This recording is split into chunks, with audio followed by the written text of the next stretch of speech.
Hello નમસ્કાર વિદ્યાર્થી મિત્રો, સ્વાગત છે તમારું એક નવા વિડીયોની અંદર. તો આજે આપણે આ વિડીયોની અંદર ગુજરાતી વ્યાકરણ છંદ એનો પાર્ટ 6 છે એ જોશું. તો ચાલો વિડીયોની શરૂઆત કરીએ.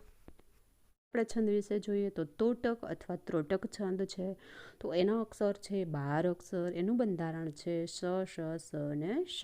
તો એનું કંઈક સૂત્ર આવું છે જે યાદ રાખવા માટે કે શુભ તોટક થાય સ 4 થકી. તો છંદ યાદ રાખવા માટે છે અથવા 4 સ યાદ રાખવાનો તોટક અને એની સંખ્યા છે, અક્ષરની સંખ્યા છે 12.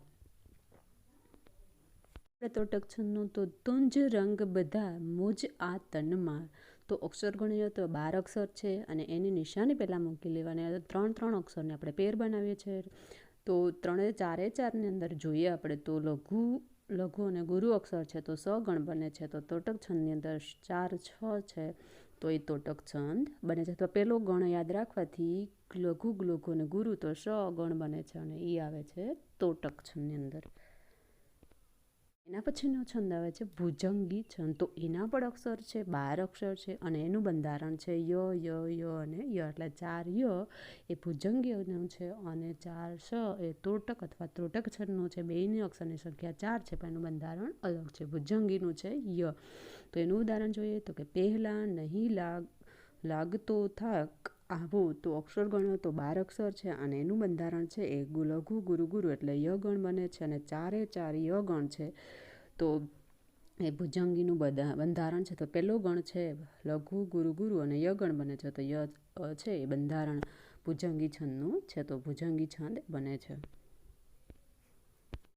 અનુષ્ટુપ છંદ છે તો એના અક્ષરો છે 16 + 16 એટલે 8 અક્ષરના 4 ચરણ હોય છે અને 4 ચરણની અંદર એટલે 16 + 16 અક્ષર હોય છે. તો સૌથી પહેલા અક્ષર ગણવાનું કરવાનું. એનું બંધારણ છે પહેલા અને ત્રીજા ચરણમાં 5 6 7મો અક્ષર લઘુ ગુરુ હોય છે અને બીજું અને ચોથું ચરણમાં છે 5 6 અને 7મો અક્ષર લઘુ છે. કોઈ વિદ્યાર્થી મિત્રો યાદ રાખવાની જરૂર નથી પણ ખાલી અક્ષરોની સંખ્યા છે યાદ રાખવાથી અનુષ્ટુપ છંદ આપણે સરળતાથી ઓળખી શકીએ. 16 + 16 8 અક્ષરના અને 4 ચરણ. આપણે જોઈએ તો અનુષ્ટુપ છંદનું ઉદાહરણ છે સોટીને શિક્ષકો કેરા શાળા માહે સમાગમે વિદ્યા અને વેદના બેને એક સાથે જ મેળવે. 4 ચરણ છે.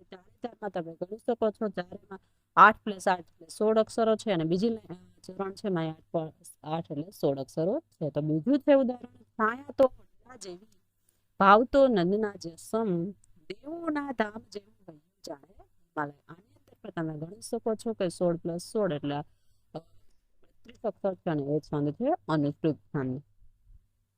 છંદ આવે છે મનહર છંદ. તો એના અક્ષર છે 31 અક્ષર. 16 + 15 પેલી 2 ચરણ છે એમાં 16 અક્ષર હોય છે અને બીજું છે પંક્તિમાં 15 અક્ષર હોય છે.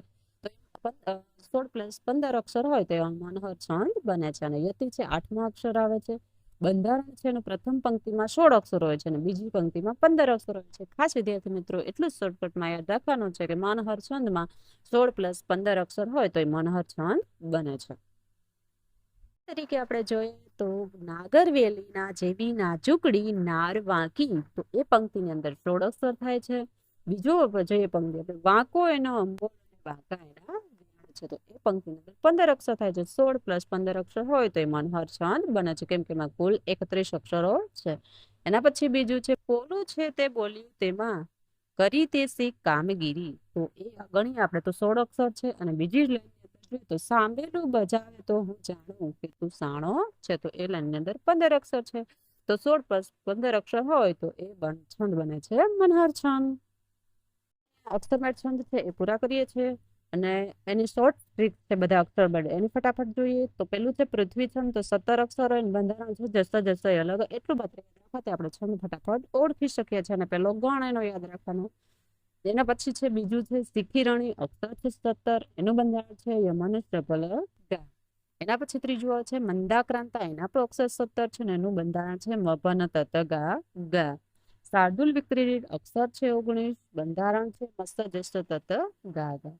પાંચમો છંદ છે હરિણી અક્ષર છે 17 અને એનું બંધારણ છે નસ મરસ તલ ગા. તો બંધારણ અક્ષર યાદ રાખવાથી આપણે સરળતાથી શોર્ટકટમાં છે છંદ શીખી. પછી છે છઠ્ઠું છે અક્ષર છે સ્ત્રક ધરા. તો એમાં 21 અક્ષર છે અને એનું બંધારણ છે મર ભન ય ય.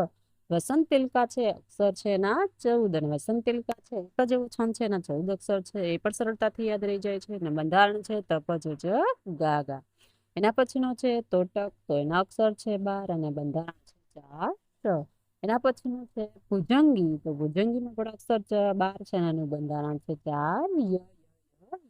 તો એ રીતે મિત્રો આપણે અક્ષર છંદ છે આજે પૂરા કરીએ છીએ. અક્ષરમેળ છંદ વિશે આપણે શીખ્યા છીએ. જો તમને વિડીયો પસંદ આવે તો લાઈક કરો, સબસ્ક્રાઇબ કરો અને અન્ય વિદ્યાર્થી મિત્રો સુધી